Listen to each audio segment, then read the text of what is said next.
पूरा चेंज कर कोई अच्छा ही नहीं है तो उसको कैंसर एजेंसी कैंसर करके रिकॉल लगा बोलो रिटेंडर लगा बोलो करते बोलते ये लेबर रूम करे ना वो लोग बिल नहीं आया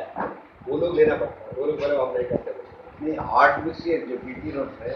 हर कोई नहीं करता जिसका प्लांट है वो नहीं करता काम उसका जो हार्ट में का प्लांट आता है करता तो आप एक काम करो अपना मैडम मिलता नहीं बाप टेंडर होगा 7 मंथ हो गया रोड्स के बारे में ये कि आरएमओ का सुप्रिटेंडेंट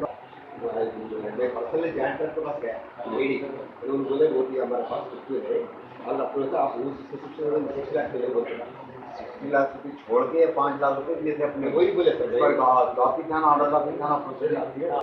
पहला ले हमारे पास मैंने 5 लाख रुपये दिए हर हॉस्पिटल को भेज दिए अपना हॉस्पिटल रुका हुआ है मुजफ्फर रुका हुआ है नामपल्ली रुका हुआ है 4 महीना हॉस्पिटल अपने इंस्ट्रूमेंट्स के साथ में अपन जो भेजे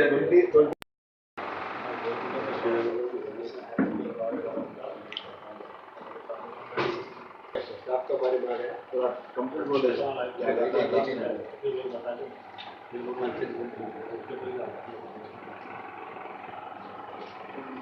अस्सलाम वालेकुम। Last time